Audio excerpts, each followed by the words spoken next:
Good morning, শুভ সকাল। Astro tarot with দেবিকাতে আমি দেবিকা ঘোষ আপনাদের প্রত্যেককে স্বাগত জানাই। কেমন আছেন বন্ধুরা? আশা করি ভালো আছেন, ভালো থাকবেন, সবসময় সুস্থ থাকবেন, এটাই মন থেকে প্রার্থনা করি আমার প্রত্যেকটা ভাই বোনেদের জন্য, প্রত্যেকটা ভাই বোন দাদা দিদি প্রত্যেকের জন্য। সবাই ভালো থাকো, সুস্থ থাকো, সুন্দর থাকো, এটাই কাম্য। চলো দেখে নিই এই মুহূর্তে, আজকে 27 তারিখ জুন মাসে, আজকে 27শে জুনের কারেন্ট এনার্জি, আজকে শনিবার, আজকে 27শে জুনের কারেন্ট এনার্জিতে তুমি যাকে নিয়ে ভাবছো সেই মানুষটা তোমাকে নিয়ে কি ভাবছে, তার মন মস্তিষ্কে তোমাকে নিয়ে কি চলছে। তার আগে প্রত্যেককে বলবো এনার্জি অবশ্যই কানেক্ট করবে লাইকের মাধ্যমে, সাবস্ক্রাইবের মাধ্যমে, হাইপের মাধ্যমে। এনার্জি কানেক্ট করো লাইকের মাধ্যমে, সাবস্ক্রাইবের মাধ্যমে, হাইপের মাধ্যমে। চলো দেখে নিই এই মুহূর্তে তুমি যে মানুষটাকে নিয়ে রিডিং দেখছো তার বর্তমান সিচুয়েশনে তার মনের মধ্যে কি চলছে, সে কি ভাবছে এই সম্পর্কটাকে নিয়ে। Please divine angel, divine universe help করুন ও গাইড করুন। নো কন্ট্যাক্ট অন অফ সিচুয়েশনে আমার যে বন্ধুরা রিডিং দেখছে তার কাছের মানুষের বর্তমান অনুভূতি, current feelings at present right now, সেই ব্যক্তির মন মস্তিষ্কে এই মুহূর্তে কি চলছে। Please divine angel, divine universe help করুন ও গাইড করুন। Angel archangel Michael please help me and guide me. Angel archangel Michael please help করুন ও গাইড করুন। Angel archangel Michael please help me and guide me. No contact on off সিচুয়েশনে আমার যে বন্ধুরা রিডিং দেখছে তার পার্সনের বর্তমান অনুভূতি, গভীর feelings at present right now, সেই ব্যক্তির মন মস্তিষ্কে এই মুহূর্তে কি চলছে।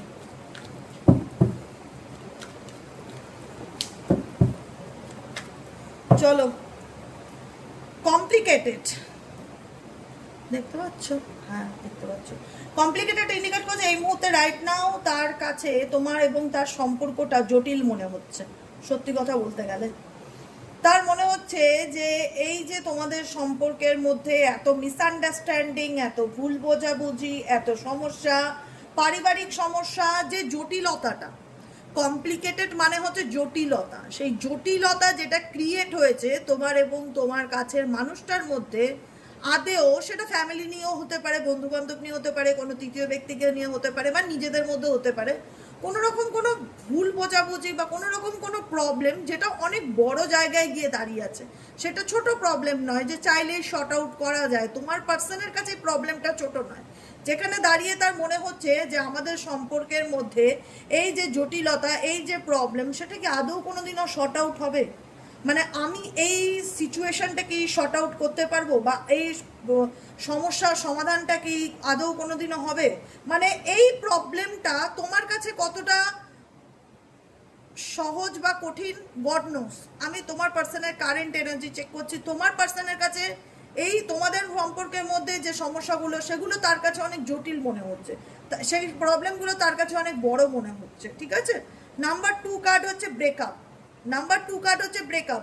এই জটিলতার কারণ, এই ভুল বোঝাবুঝির কারণ, এই সমস্যাটা ঘেটে হওয়ার কারণে আজকে তোমাদের সম্পর্কটা, তোমার পার্টনার সেটাকে সলিউশন করতে পারেনি বলে, সেটার সমাধানের জায়গায় আসতে পারেনি বলেই কিন্তু তোমাদের সম্পর্কের মধ্যে আজকের দিনে দাঁড়িয়ে তোমরা ব্রেকআপের মতন জায়গায় এসছো, যেখানে দাঁড়িয়ে মনে হচ্ছে যে সম্পর্কটা বোধহয় আর কন্টিনিউ করা যাবে না, বা সম্পর্কটা থেকে বেরিয়ে আসা উচিত, বা সম্পর্কটার কোনো ভবিষ্যৎ নেই, বা এই সম্পর্ক থেকে ঘুরে দাঁড়ানোটাই উপযুক্ত বলে মনে হচ্ছে বাস্তব বুদ্ধিতে। কারণ সম্পর্কটা তোমাদের আলটিমেট ভেঙে গেছে।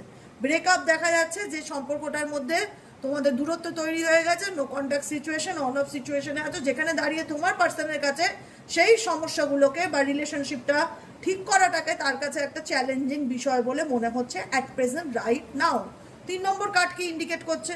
3 নম্বর কার্ড ইন্ডিকেট করছে ইনোসেন্স। এই ব্যক্তি কোথাও না কোথাও সে তার জায়গার থেকে সবসময় বোঝাতে চায়, সে যাই করুক না কেন, যে পরিস্থিতিতেই করুক না কেন, সে তোমাকে একটাই কথা বোঝাতে চায়। দেখো অ্যাকচুয়ালি তোমার পার্সন না নিজের দোষটা চোখে দেখতে পায় না, সমস্যাটা হচ্ছে এখানে। অ্যাকচুয়ালি তুমি যাকে নিয়ে রিডিং দেখছো সেই ব্যক্তি নিজের দোষটাকে চোখে দেখতে পায় না, এটাই হচ্ছে একদিকে সমস্যা। তো যে কারণে তার মনে হয় আমি তো কোনো ভুল করতেই পারি না, আমার দ্বারা তো কোনো ভুল হতেই পারে না, আমি তো ভুল করার জন্য জন্মই নেইনি, তো আমি তো ইনোসেন্স, আমি তো ভীষণ সরল নির্দোষ, কি করব বলো, আমার হাতে কিছু নেই, আমার ফ্যামিলি জানে, আমার মা বাবা যদি এই সম্পর্কটাকে না মানে আমি কি করব, মানে গো বেচারা টাইপ অফ গো বেচারা। ঠিক আছে, এটাই তোমার পার্টনারের বর্তমান অনুভূতি অ্যাট প্রেজেন্ট রাইট নাও দেখতে পাচ্ছি। Next card journey. Journey indicate করছে কোনো না কোনোভাবে তোমাদের সম্পর্কটা ডেস্টিনি ডিভাইনের ইচ্ছেতেই এসছে এই পৃথিবীতে, তোমরা একে অপরের সাথে একটা জার্নিতে আছো, সেই জার্নিটা তোমাদের সম্পর্কের মধ্যে একটা দূরত্বকে তৈরি করে দিয়েছে, যেখানে দাঁড়িয়ে মনে হচ্ছে যে তার রাস্তা আলাদা, আমার রাস্তা আলাদা, দুজনের রাস্তা আলাদা তৈরি হয়ে গেছে। এই সম্পর্কটা তোমাদের কাছে টাইপ অফ জার্নির মতন। ফেইথ, তুমি মনে করছো তুমি তুমি তবুও তোমার জীবনে এত কিছু ঘটার পরেও তুমি ঈশ্বরের প্রতি বিশ্বাস রাখো, নিজের উপর আস্থা রাখো, যে ভগবান যদি চায়, ঈশ্বর যদি চান, জেসাস যদি চান, সাই বাবা যদি চান, আল্লাহ যদি চান, যে শক্তিতে যে ধর্মে বিলিভ থাকো না কেন, যে ধর্মেরই তুমি মানুষ হও না কেন, তোমার একটা ফেইথ কাজ করছে ডিভাইনের প্রতি ভীষণ রকমভাবে, যে ভগবান যদি চান তাহলে সব কিছু একদিন হয়তো ঠিক হয়ে যাবে, আরেকদিন হয়তো আমাদের সম্পর্কটা ঠিক হয়ে যাবে, একদিন হয়তো সে আমাকে বুঝবে, একদিন হয়তো আমাদের জীবনে যে প্রবলেমগুলো চলছে সেগুলো হয়তো শর্ট আউট হয়ে যাবে। অনেক রকম চিন্তাভাবনা তোমার মধ্যে চলার চেষ্টা করে, যে কারণে তুমি এই রিলেশনশিপে অনেক অ্যাডজাস্ট করার চেষ্টা করেছো, অনেক কম্প্রোমাইজ করার চেষ্টা করছো, দিনের পর দিন এখনো স্টিল নাও অ্যাডজাস্ট করছো, কম্প্রোমাইজ করছো। কম্প্রোমাইজটা তোমার দিক থেকে বেশি। এই যে রিলেশনশিপটা নিয়ে তুমি দেখছো না রিডিংটা, এই সম্পর্কের মধ্যে কম্প্রোমাইজ, যেটা মানিয়ে চলা, বুঝে চলা, চুপচাপ থাকা, ঝামেলা পরিস্থিতি তৈরি না হওয়া, শান্ত হয়ে থাকা, অ্যাডজাস্ট করা, কম্প্রোমাইজ করা, এগুলো তোমাদের দিক থেকে আসছে, এগুলো তোমরা করো, তোমার পার্টনারের দিক থেকে না। সে তো একদম ইনোসেন্ট বাচ্চা, 2 বছরের, সে তো কিছুই করেনি, অটোমেটিক্যালি সব হয়ে যায় তার জীবনে, ঠিক আছে? কিন্তু তোমরা ভীষণ ম্যাচিওর এই রিলেশনশিপে, যারা দেখছো এই মুহূর্তে রাইট নাও, ভীষণভাবে, বয়সে যেটাই হোক ডাজ নট ম্যাটার, কিন্তু ভীষণ ম্যাচিওর। সম্পর্কের ক্ষেত্রে সম্পর্ক কি করে আগলে রাখতে হয়, সেটা কি করে ধরে রাখতে হয়, সেই জিনিসটাকে কীভাবে মানে মানে যত্ন সহকারে ভালোবাসা দিয়ে এগিয়ে নিয়ে যেতে হয়, সেইটুকুনি ক্ষমতা তোমাদের মধ্যে আছে। এবং যে কারণে, সেই ক্ষমতার কারণেই তোমাদের বেশিরভাগ ক্ষেত্রে অগ্নি পরীক্ষা দিতে হয়েছে এই রিলেশনশিপে। আর সব থেকে বড় কথা, তুমি দোষ করো কি না করো, তোমাকেই বেশি কম্প্রোমাইজ করতে হয়েছে, তোমাকে এই রিলেশনশিপে বেশি অ্যাডজাস্ট করতে হয়েছে, দেখা যাচ্ছে। নেক্সট কাট কি হয়েছে, এই অ্যাডজাস্টের কারণে বেশি আহত কে হয়েছে? কম্প্রোমাইজ করছো তুমি, অ্যাডজাস্ট করছো, শত খারাপ দেখার পরেও মানিয়ে নেওয়ার চেষ্টা করছো, তো মানসিকভাবে কে আঘাতপ্রাপ্ত হচ্ছে সব থেকে বেশি? তুমি।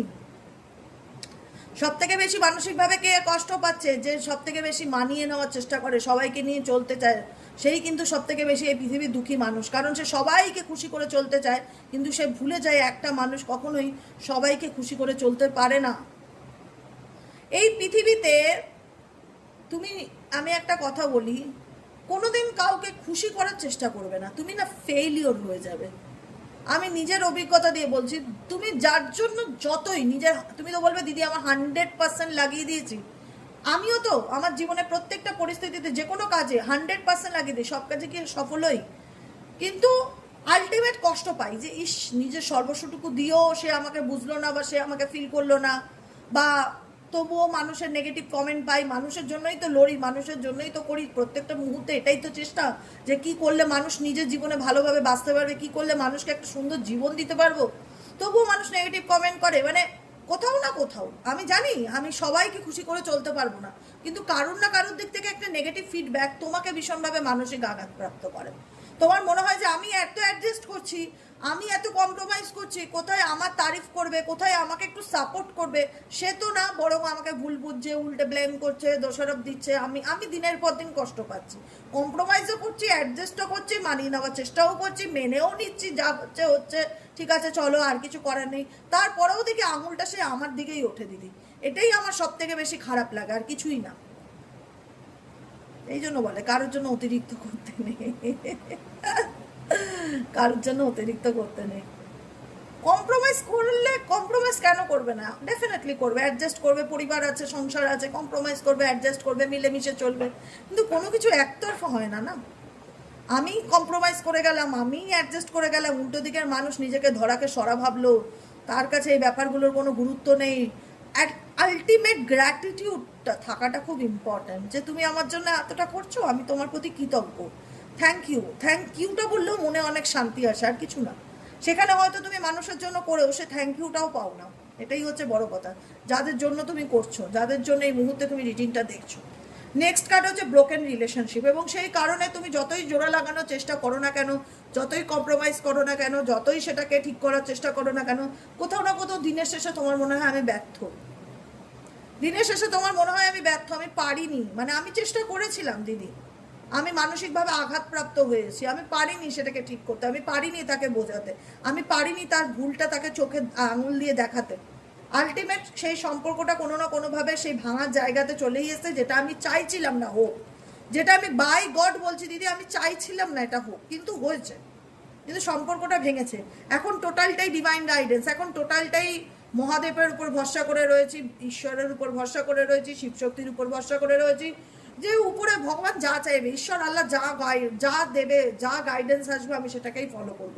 এখন টোটালটাই স্যারেন্ডার টু দ্য ডিভাইন এনার্জিতে তোমরা আছো অ্যাট প্রেজেন্ট রাইট নাও, দেখতে পাচ্ছি যেখানে দাঁড়িয়ে তোমাদের প্রকৃত অর্থে মনে হচ্ছে যে ভগবান যা করবে তাই হবে। আমি তো আমার দিক থেকে অ্যাডজাস্ট করেছি, আমি তো আমার দিক থেকে কম্প্রোমাইজ করেছি, বাকিটুকু গড নোস। সিরিয়াসলি বলছি, বাকিটুকু গড নোস, উপরওয়ালা যা চাইবে তাই হবে, আমার আর এখানে কিছু বলার নেই। আর কি চলছে তোমার পার্টনারের মন মস্তিষ্কে? Please divine angel, divine universe help করুন ও গাইড করুন। আর কি চলছে তোমার পার্টনারের মন মস্তিষ্কে? Please divine angel, divine universe আর কি চলছে তোমার পার্টনারের মন মস্তিষ্কে?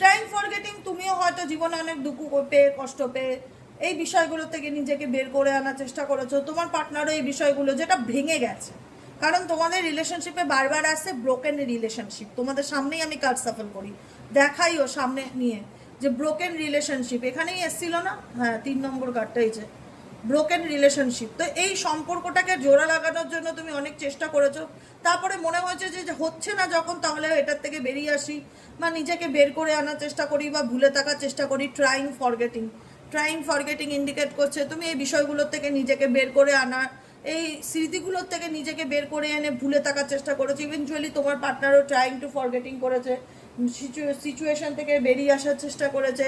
আলটিমেট কি সে বেরিয়ে আসতে পেরেছে? আলটিমেট সে বেরিয়ে আসতে পারেনি, কারণ বিকজ তোমাদের মধ্যে একটা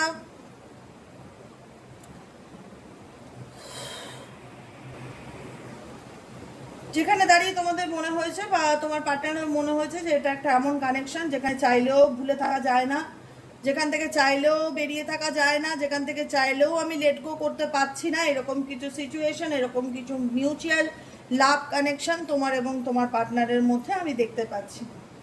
নেক্সট কার্ড হচ্ছে স্পাইং। এই ব্যক্তি ডেফিনেটলি আমি মানে কি বলবো, আমি তোমার ভাষায় বলে বোঝাতে পারবো না। এই ব্যক্তি কিন্তু ফলো করে তোমায়, তুমি কতটুকু বুঝতে পারো গড নোস, কিন্তু এই ব্যক্তি ফলো করে তোমায়, কারণ তোমাদের মধ্যে এমন না যে সম্পর্কটা একতরফা ছিল। মিউচুয়াল লাভ কানেকশন ইন্ডিকেট করছে দুজনেই দুজনের প্রতি ইন্টারেস্ট ছিলে, দুজনেই দুজনকে ভালোবাসতে, দুজনেই দুজনের প্রতি অ্যাট্রাক্টেড ছিলে, দুজনের সঙ্গে দুজনের একটা কানেকশন ছিল। আজকে হয়তো পরিবেশ পরিস্থিতির কারণে, যে কারণেই হোক, দুজনের থেকে দুজনের রাস্তা আলাদা হয়ে গেছে, কিন্তু কোথাও না কোথাও এই ব্যক্তি ডেফিনেটলি স্পাই করে, ডেফিনেটলি তোমায় ফলো করে, ডেফিনেটলি তোমার ব্যাপারে তার এক্সট্রিম লেভেলের কিউরিসিটি আছে, তোমার জীবনে কি চলছে না চলছে উৎসাহটা আমি দেখতে পাচ্ছি XYZ এর। বাউন্ডেড সিচুয়েশন ইন্ডিকেট করছে এই ব্যক্তির জীবনে এমন কিছু পরিস্থিতি আছে, বাউন্ডেড সিচুয়েশন ইন্ডিকেট করছে এই জীবনে, এই ব্যক্তির জীবনে এমন কিছু ঘটনা আছে বা এই ব্যক্তির জীবনে এমন কিছু অবস্টেকেল আছে যে কারণে এই ব্যক্তি কিন্তু তোমাকে এক্সপ্রেস করতে চায়। এটা একটা কথা যেটা অস্বীকার করার জায়গা নেই। এই ব্যক্তি কিন্তু বলতে চায় যে জানো তো আমার জীবনে এই প্রবলেম, কিন্তু কোথাও না কোথাও দেখা যাচ্ছে এই ব্যক্তিকে কেউ বলতে আটকাচ্ছে। এই ব্যক্তি তোমাকে কিছু বলতে চায়, কিন্তু এই ব্যক্তির কেউ মুখ চেপে রেখেছে, কেউ গলা চেপে রেখেছে। এটা কোনো পরিস্থিতিও হতে পারে, এটা কোনো নেগেটিভ এনার্জিও হতে পারে, যেটার মাধ্যমে এই ব্যক্তি চাইলেও যাতে তোমাকে তার নিজের মনের কথাটা খোলাখুলি বলতে না পারে। ঠিক আছে, নেক্সট কার্ড হচ্ছে সোলমেট কার্ড। এই ব্যক্তি ডেফিনেটলি তোমার সাথে একটা সোল কানেকশনকে ফিল করে, যেখানে দাঁড়িয়ে মনে হয়, দাঁড়াও দেখতে পাচ্ছ এই যে, যেখানে দাঁড়িয়ে তার মনে হয় যে তোমার সাথে এমন একটা কানেকশন আছে যেটাকে চাইলেই লেট গো করা যায় না, যেটাকে চাইলেই ভুলে গিয়ে সামনের দিকে এগোনো যায় না। আর কি চলছে এই ব্যক্তির মন মস্তিষ্কে? Please divine angel, divine universe help করুন ও গাইড করুন। আর কি চলছে এই ব্যক্তির মন মস্তিষ্কে? Please divine angel, divine universe help করুন ও গাইড করুন। আর কি চলছে?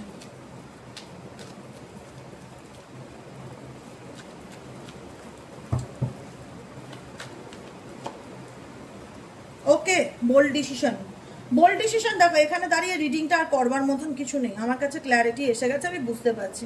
Bold decision and reconciliations, bold decision indicate করে, আমি তোমাদেরকে বলবো, তোমরা তো আমার প্রত্যেকটা কথা শুনে চলো, মেনে চলো। তোমাদের দিক থেকে যে এফর্টটা দেওয়ার ছিল না একটা সম্পর্ককে বাঁচিয়ে রাখার, টিকিয়ে রাখার, ধরে রাখার, সেই এফর্টটা তোমাদের দেওয়া কমপ্লিট। মানে একটা সম্পর্ককে বাঁচিয়ে রাখতে গেলে বা তাকে ধরে রাখতে গেলে জীবনে যে যতটা পরিমাণ এফর্টের প্রয়োজন, চেষ্টার প্রয়োজন, তোমরা তোমাদের দিক থেকে করে দিয়েছো। মানে তোমাদের কাজ শেষ। তোমরা যদি বলো দিদি আমাদেরকে কিছু করতে হবে এই সম্পর্ককে বাঁচানোর জন্য, ভগবানের কাছে প্রার্থনা ছাড়া তোমাদের কাছে আর কিছু করবার নেই। তোমাদের যতটুকু করবার তোমরা করে দিয়েছো। এখন অ্যাকশন হচ্ছে তোমার পার্টনারের উপর, কারণ এইবার পরীক্ষাটা হচ্ছে, অগ্নি পরীক্ষাটা তোমার নয়, তোমার পার্টনারের, যে সে তোমার জীবনে আসতে গেলে কোনো বোল্ড ডিসিশন নেবে কিনা। বোল্ড ডিসিশন মানে হচ্ছে কোনো সাহসী পদক্ষেপ সে তোমার প্রতি নেবে কিনা। যদি সে ভাবনা চিন্তা করছে, কারণ সে তোমার সাথে রিকনসিলিয়েশনে আসতে চায়, সে তোমার সাথে রিউনিয়নে আসতে চায়, সে তোমার সাথে আবার কামব্যাক করতে চায়, সে তোমার সাথে আবার রিলেশনশিপটাকে আগের মতন গড়ে তুলতে চায়, সে তোমাকে তোমার জীবনে ফিরে পেতে চায়, এটা ডেফিনেটলি দেখাচ্ছে। কিন্তু যদি এই সম্পর্ককে ঠিক করতে হয়, এবার ঠিক করার পালা তোমার নয়, এবার ঠিক করার পালা তোমার পার্টনারের। বোঝাতে পারলাম কথাটা?